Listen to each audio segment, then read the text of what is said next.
Nos alegra poder comenzar una nueva semana de estudio del Evangelio de Marcos. Y desde ya, porque ya estamos en la semana número 11, queremos anunciar, Pastor Dani Perla, que se viene otro estudio fascinante para el próximo trimestre, el Evangelio de Juan.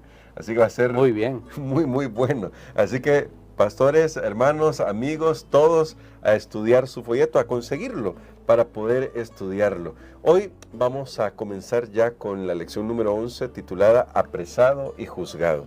Vamos a orar porque los temas de esta semana son muy intensos y tienen grandes mensajes para nosotros.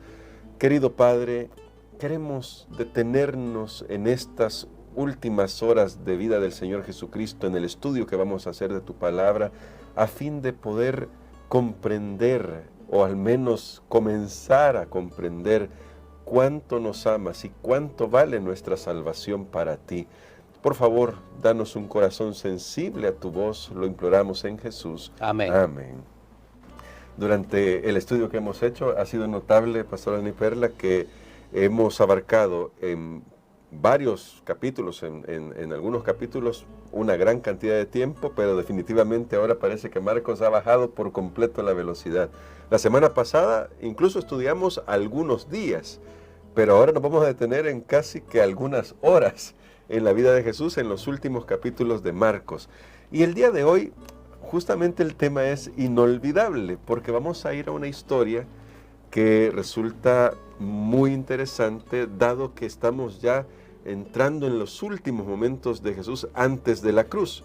En el capítulo 14 vamos a leer estos versículos, desde el verso 1 hasta el 11. Nos vamos a tomar el tiempo de leer toda esta sección, porque a partir de aquí, con la ayuda de nuestro pastor, vamos a esclarecer algunas cosas. Dice la Biblia: 2 días después era la Pascua y la fiesta de los panes sin levadura, y buscaban los principales sacerdotes y los escribas cómo prenderle por engaño y matarle, y decían: no durante la fiesta, para que no se haga alboroto del pueblo.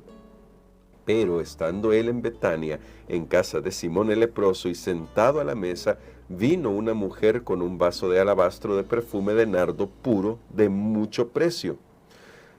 Y luego dice acá: y quebrando el vaso de alabastro se lo derramó sobre su cabeza. Y hubo algunos que se enojaron dentro de sí y dijeron: ¿para qué se ha hecho este desperdicio de perfume? Porque podía haberse vendido por más de 300 denarios y haberse dado a los pobres. Y murmuraban contra ella. Pero Jesús dijo: dejadla, ¿por qué la molestáis? Buena obra me ha hecho. Siempre tendréis a los pobres con vosotros, y cuando queráis les podéis hacer bien. Pero a mí no siempre me tendréis. Esta ha hecho lo que podía, porque se ha anticipado a ungir mi cuerpo para la sepultura. De cierto os digo que donde quiera que se predique este evangelio en todo el mundo, también se contará lo que ésta ha hecho para memoria de ella. Entonces Judas Iscariote, uno de los 12, fue a los principales sacerdotes para entregárselo. Ellos, al oírlo, se alegraron y prometieron darle dinero, y Judas buscaba oportunidad para entregarle. Y aunque, pastor, ya hemos leído tal vez este relato en otros pasajes, en Mateo, Lucas, Juan, que voy a decir que cuentan también su versión de este relato, ¿qué lecciones vamos a extraer de aquí en la forma en que Marcos nos presenta esta historia, que parece un poco extraña? Primero el anuncio de que se acerca la Pascua, luego la cena en casa de Simón, y luego a uno de los 12 queriendo entregar a Jesús. Bueno, yo creo que aquí tenemos una sección muy interesante, y tal vez el día de hoy y mañana una palabra que voy a tratar de estar mencionando es la palabra lealtad. Es la palabra lealtad. Habíamos cerrado la semana pasada, hermano Gerson, con la historia de aquella mujer que de lo poco que tenía dio una ofrenda para Jesús, y ahora vemos otra mujer que tuvo que ahorrar bastante para poder dar una ofrenda costosa a Jesús. O sea que no debemos pensar, bueno, a Jesús solo le pueden dar los que no tienen mucho. No, a Jesús también aquellos que tienen pueden darle. Pero como dije, solo estoy anunciando en este momento, tiene que ver con lealtad. Tiene que ver con lealtad. Primero, el acto de los sacerdotes, los escribas que estaban buscando entregar a Jesús. Luego, la historia de esta mujer que ungió a Jesús con perfume. Y luego la historia de Judas. Cada uno de ellos mostró cuál era su lealtad hacia Jesús, su relación con Jesús. Y notemos, comencemos tal vez hablando del escenario cuando ocurren estos eventos. Aquí estamos hablando ya de un jueves, eso que es conocido como la Semana de la Pasión. Ya nos hemos movido desde la entrada triunfal, que fue el día domingo, hemos recorrido con Jesús, ahora llegamos y con el Marcos, con el evangelista, llegamos al día jueves, y entonces ya era jueves por la tarde y estaba ya en vísperas la Pascua. La Pascua que caía el 14 del mes de Nisan, o sea que era el día viernes. Aquí notamos que Jesús está un día antes celebrando la Pascua con sus discípulos, por eso la mención o la no mención del Cordero, no se menciona el Cordero, porque ellos se han adelantado un día, porque por supuesto ya el día viernes Jesús no va a poder participar en la Pascua con ellos, claro. Más bien Él será el verdadero Cordero Pascual que va a ser sacrificado. Entonces ese es el escenario que tenemos acá. Y en esa época de la Pascua subían los varones judíos, bueno, 12 años en adelante, subían a Jerusalén. La ciudad estaba llena, estaba repleta. Es como cuando hay una feria, ¿verdad? Y entonces sí, todo el mundo sale al pueblo y llegan personas de muchos lugares.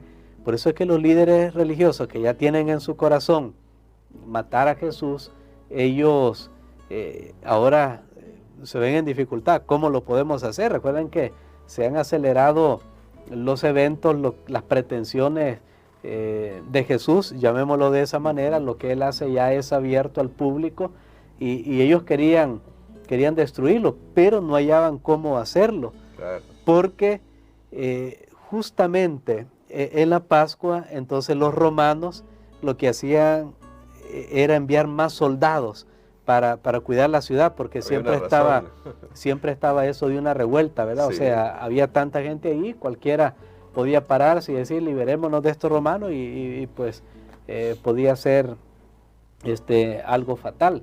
Entonces, todo eso estaba en el ambiente. Ellos decían, hay mucha gente, aquí puede haber un gran alboroto, no sabemos quiénes van a estar a favor, quiénes en contra. De hecho, por eso fue que al día siguiente, cuando ya Jesús fue crucificado, vemos que había gente que ni siquiera sabían, no habían tenido mucha noción quién era Jesús, tal vez habían escuchado y fácilmente ellos fueron el grupo que pidieron su crucifixión, incluso durante el juicio, en esas mismas horas. Así que todo ese es el ambiente que tenemos de contexto para analizar la historia de hoy. Y justamente en ese marco luego aparece esta historia con un hombre, Simón el leproso. En otros textos de la Biblia, es decir, en otros relatos, sabemos que era un fariseo, había sido sanado, hace esta cena y luego llega esta mujer, que aquí no se nos da el nombre, con un perfume carísimo, más de 300 denarios dice aquí, es decir, casi un año de haber ahorrado salario para poder dar este regalo. Pastor, aquí quizás, porque hay muchas cosas que seguramente hay aquí, pero quizás lo primero que me interesa es qué motiva a esta mujer para que vaya y haga esta obra por Jesús, que Él dice es una buena obra, y esas palabras son bien interesantes, pero ¿qué hay detrás de las motivaciones de ella? Bueno, realmente en este escenario que ya Jesús está por dar su vida por el mundo, aquí vemos a una mujer que lo que realmente la motiva es la gratitud, Jesús ha resucitado a su hermano Lázaro hacía unos días, y ella estaba realmente agradecida. Además ha hecho una obra en ella de liberación de espíritus malignos, Y probablemente, porque esto no lo podemos demostrar con el texto, es aquella mujer que también estaba a punto de ser apedreada, que fue encontrada en un acto de adulterio. Entonces, yo creo que aquí lo que tenemos es alguien que siente una gran devoción a Jesús, a tal punto que no le importa nada, porque notemos, la viuda que estudiamos la semana pasada tenía una cierta pena. Y bueno, ¿cómo yo voy a ir a dar esta ofrendita tan pequeña? Por otro lado, esta mujer parece que no era bienvenida ahí en ese escenario, porque precisamente este Simón el leproso, para distinguirlo de varios Simón que hay en el Nuevo Testamento, había tenido que ver con ella, y él era el que la había inducido a ella en un camino cuesta abajo. Entonces definitivamente ella no fue invitada. Sí. Sabemos por otros relatos que ahí estaba en esa fiesta, ahí estaba Lázaro, sí, que había sido recién casi resucitado, y eso era, bueno, Simón armó toda una fiesta con todo, ¿verdad? Él pensó en todo y dijo, qué más interesante que tener aquí a alguien claro, que acaba de venir de la muerte. Eso no se ve todos los días. Así que, pero él sabía, su hermana, bueno, no era pues bienvenida por todo lo que él mismo la había inducido anteriormente. Pero nuevamente, yo quiero destacar, aquí tenemos a una mujer que ha escuchado también a Jesús, ha escuchado decir que Él está por enfrentar la cruz, y esta mujer realmente cree, porque recordemos que los discípulos siempre anduvieron en el aire cuando Jesús les decía, mire, yo voy a ir a Jerusalén, allá me van a maltratar, miren, y cada vez se los decía más claro, pero ellos no entendían, realmente ellos estaban esperando un Mesías igual que Judas, que sabe que esto tiene que ver definitivamente con lealtad hacia Jesús o con la lealtad al yo. En el caso de Judas, de los escribas, de los fariseos, su lealtad era hacia ellos mismos, sí, y era una ambición que tenían. Y esta mujer, sin embargo, creyó las palabras de Jesús, creyó que Él iba a morir, y ella dijo, bueno, no me queda otra opción, no sabía cuándo iba a suceder, pero voy a actuar lo más pronto que pueda, y no le importó la pena, la vergüenza, lo que sea. Ella se metió en esa fiesta, aunque no estaba invitada, y ella entregó todo lo que tenía por Jesús. De hecho, había una costumbre en esa época, porque ahí se menciona un alabastro, era una vasija de cuello largo y todo, ahí depositaban el perfume, y tal vez cuando había un invitado especial, el anfitrión venía y tomaba un perfume de los que tenía y le ponía en el cuello. Por eso Jesús le dice, mira, yo entré a tu casa y no me perfumaste, o sea, me estás agradeciendo, pero no hay una lealtad última, final, no estás dispuesto a ser leal hasta el final, a pagar el precio, cosa que esta mujer en realidad había hecho, tenía que ver entonces con gratitud y lealtad hacia Jesús, quien había hecho mucho por ella y por su familia. Y entonces acá el relato nos lo contrasta con uno de los 12. Y aunque aquí en el texto de Marcos no se nos revela esto, en Juan, que lo estudiaremos el próximo trimestre, sí se nos dice que fue Judas el que inició este comentario de ¿por qué este desperdicio? Porque esto se podría haber vendido. Y pastor, aquí me surge una pregunta. ¿Es posible que nosotros podamos esconder nuestros motivos egoístas detrás de cosas buenas como querer atender a los pobres, como lo pretendían hacer Judas y los que se unieron a la murmuración?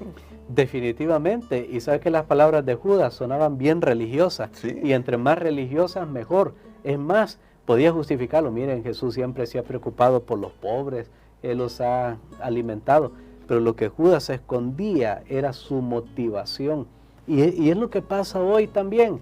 Por eso menciono que desde la historia de esa viuda, de esa mujer que dio 2 blancas, que dio todo lo que tenía, lo poquito que tenía, definitivamente nosotros vemos aquí que hay un contraste entre la generosidad y y la ambición y la codicia, la generosidad extrema y la codicia extrema, porque Judas en realidad lo que tiene es una motivación egoísta, es una ambición mundana. Es más, su ambición mundana lo cegó de tal manera que aún el precio que dio por Jesús era una nada, era el precio de un esclavo, 30 piezas de plata. Pero sabe que Judas no estaba tan interesado. Al final, estudiando esta historia, recordé que Judas no estaba tan interesado en esas 30 piezas de plata, sino en lo que seguía después. Porque uno dice, ¿por qué Judas vendió tan barato a Jesús? Si el precio de la venta de Jesús hubiera sido la parte final de lo que Judas quería, hubiera sido la meta final de lo que él deseaba, él hubiera pedido una suma elevada en oro y de seguro se la habrían dado, porque recordemos que los líderes religiosos estaban buscando cómo deshacerse de Jesús, pero es que lo que Judas vio, claro, y tengo que explicar esto porque esto nos va a llevar a contrastar esta acción de Judas con lo que la mujer hizo, porque lo que Judas vio es lo siguiente, que si yo ahorita doy esto por Jesús, esto va a motivarlo a él para revelarse. Correcto, para manifestar quién es, para mostrar sus poderes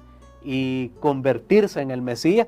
Y entonces una vez sea el Mesías, una vez esté en el reino, en el trono, ahí yo voy a tener un buen puesto. Bueno, ya soy el tesorero, pero ser el tesorero de 13 personas errantes no era lo mismo que ser el tesorero de un reino, ¿verdad? Así que Judas ya tenía todo el esquema bien montado. En realidad, esas 30 piezas de plata fue el trampolín para lograr su meta final, ambiciosa que era estar en un puesto muy importante en el reino que él creía, el reino mesiánico de Jesús. Su ambición lo cegó totalmente, que al final por una miserable cantidad traicionó a Jesús, a su maestro, y sin embargo aquí vemos a una mujer que estuvo dispuesta a dar todo lo que tenía, que dio lo mejor que tenía en ese momento, dio lo impensable y contrastó con la acción de Judas. Aunque sabe que todos los discípulos eran ambiciosos también, ya recordamos la petición que había hecho un par de ellos y junto con la mamá a Jesús, pero aquí hay algo bien importante, hermano Gerson. Los discípulos también tenían ambición como Judas, pero amaban a Jesús. Entonces había una pugna entre la ambición y su amor por Jesús.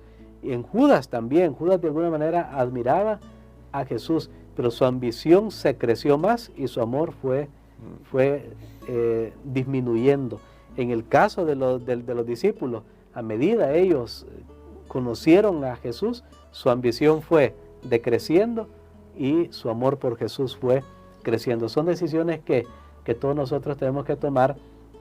Al final hay unas lecciones, creo un par de lecciones que podemos compartir sobre el alcance de la obra de esta mujer. Y me gustaría que justamente comentemos eso, porque el mismo Señor Jesús dice, miren, en primer lugar a los pobres siempre los pueden tener para hacerles bien, pero ella ha hecho una buena obra. Y aquí esta parte es interesante, pastor, porque dice, esto es bueno, está preparando para algo, los discípulos parece que todavía no lo entienden. Incluso la acción de Judas, que aunque estaba mal motivada y mal dirigida, cuando dice el texto y buscaba oportunidad para entregarle, eso podría decir, estaba buscando un buen momento para entregarle, al final todo iba a redundar en beneficio para la humanidad, pastor, y en este beneficio para la humanidad es el sacrificio de Jesús. Tenemos a esta mujer que la recordamos por esta buena obra que hizo previo a la cruz. Bueno, totalmente, ella hizo una buena obra y la palabra que se usa ahí, la palabra griega ágatos, significa también hermoso. Lo que Jesús está diciendo es no solo ha hecho una obra buena, sino que hermosa, una obra hermosa, una obra bella. Miren cómo Jesús se deleita, así como cuando se deleitó ver a aquella mujer viuda dar lo poco que tenía. Él vio en la ofrenda de esta mujer algo hermoso, algo más allá que solo bueno, algo hermoso que alegró el corazón de Jesús, y él entonces hizo algo. Aunque Jesús había anunciado su muerte, al decir que la historia de ella se iba a contar como lo dice, donde quiera que se predique este evangelio, que son buenas nuevas. La lección hace toda una, todo un estudio ahí muy bonito de esa palabra buena. Tal vez se lo vamos a dejar para que ustedes lo estudien, porque Claro. está muy, muy bueno. Pero lo que tenemos aquí es que Jesús estaba viendo aún más allá de su muerte, porque dice, se va a predicar las buenas nuevas, se va a predicar el evangelio. Así que Jesús ve más allá de su muerte, y aunque reconoce que va a pasar por un periodo de angustia, Él sabe que al final habrá un destino totalmente diferente, totalmente diferente. Todos nosotros, creo que finalmente en cada uno de nosotros hay un Judas, y hay bajo nuestra piel hay un Judas con ambiciones, con egoísmo, centrado en el yo, o hay una mujer, María, vamos a ponerle nombre nosotros, como esta, que tiene generosidad por Jesús. Nosotros tenemos que decidir quién va a ganar en nuestra vida. Y por favor, no hagamos lo que Judas hizo, que veló su queja contra lo que esta mujer había hecho con un perfil religioso, ¿verdad? Como yo he escuchado personas ahora, hermanos, eso, especialmente hoy que hay redes sociales, que dejan de cumplir las obligaciones que Dios tiene para ellos. Y hablando específicamente de obligaciones financieras como diezmos y ofrendas, pues Dios tiene una iglesia en esta tierra. Y dice, no, mejor eso, démoslo para los pobres, que no sé qué. Entonces suena bien religioso, suena muy bonito, pero la pregunta es, ¿qué te motiva para decir eso? ¿Qué te motiva? Si Dios tiene una iglesia en esta tierra, ¿por qué no la apoyamos a esa iglesia? ¿O es que nos pasó algo y entonces queremos velar en nuestro motivo por un aspecto que parece muy loable? Creo que por eso lo menciono, en todos nosotros hay un Judas o hay una María. Nosotros decidimos de verdad quién es el que va a predominar en nuestra vida. Y por eso quisiera, pastor, que orara por nosotros, para que el Espíritu Santo nos ayude a permitirle a Él, al Espíritu Santo, que aflore esa María, es decir, esa persona generosa que debe haber en nuestro corazón, porque si hacemos un examen de nuestra propia vida, sabemos que Dios ha sido extremadamente bueno con nosotros, misericordioso, que no podríamos, no, más bien, ¿cómo podríamos negarle algo a Jesús nuestra propia vida? ¿Cómo podríamos decirle no a Jesús? Amén. Y solo antes de orar voy a hacer algo que no hacemos frecuentemente, pero es que no puedo dejar de decir esto. Sé que al hablar de esta mujer, porque Jesús dijo, se va a hablar de ella hasta los confines de la tierra, hasta donde llegue el Evangelio, hasta nuestros días. Y al hablar de esta mujer, es imposible hablar del otro hombre, o sea, de Judas, porque la historia está relacionada. Sé que se ha seguido hablando de Judas, de lo que él dijo, se quejó, y de lo que la mujer hizo. De ambos se habló, solo que ¿qué se habló de ellos? Esa es la cuestión. Vamos a orar. Padre, gracias te damos, Señor, porque tú nos das la increíble oportunidad de mostrar nuestra lealtad hacia Jesús en cualquier circunstancia. Permítenos, Señor, que nuestro amor por Jesús sea más fuerte que todo lo que este mundo pueda ofrecer. Lo pedimos en el nombre de Jesús. Amén. Amén.